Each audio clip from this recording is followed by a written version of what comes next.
Yan, shout out mga ka-farm at mga ka-reels. Yan po si Kagawad RG de Guzman ng Malasiki, Pangasinan. Yan po ay busy ngayon. Pag yan po ay umupo na sa pwesto, ay talaga nakaupo na yan. Yan po si Boss Joel. Yan, shout out kay Nakagawad Sotelo at sa kapatid niya, kay may konsihala, ano pangalan? Wilma Benitez. Ayan. Si Kagawad Sotelo, hindi nyo kasama ngayon. Yan. Ayan po sila.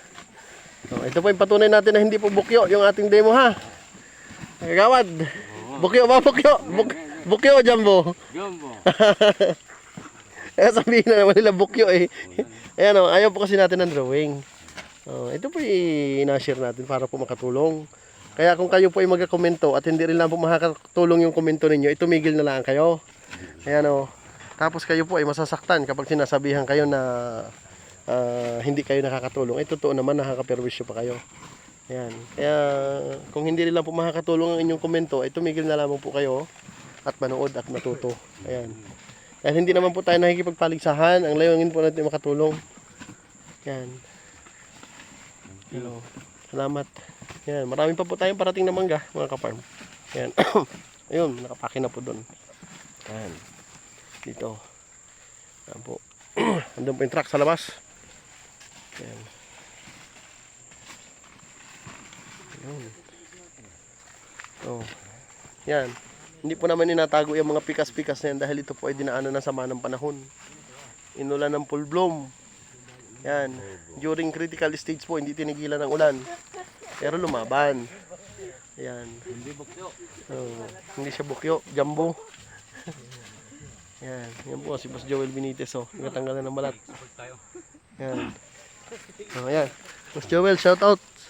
Tropang Malasiki. Oh, shout out mo na.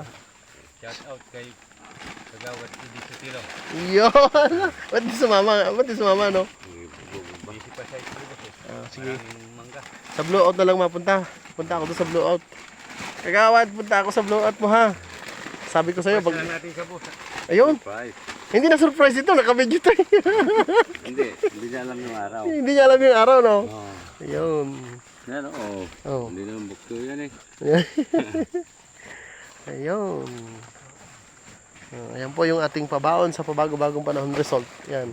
Yung detalye po ay nauna ko nang maibigay sa inyo dun sa akin pong YouTube channel. So pinakita lang po natin na hindi po tayo nagbibiro doon sa ating advocacy na makatulong at matuto yung ating pong mga ka-farm. Kaya lagi ko po sinasabi, kung ang komento rin lang po natin ay hindi mo makakatulong, ito mahimik na lamang po tayo. Kasi nagdudulot lang po tayo ng kalituhan doon sa mga iba po na alam na ang ating pong ginagawa ay makakatulong sa kanila. Yan po mga ka-farm. Right.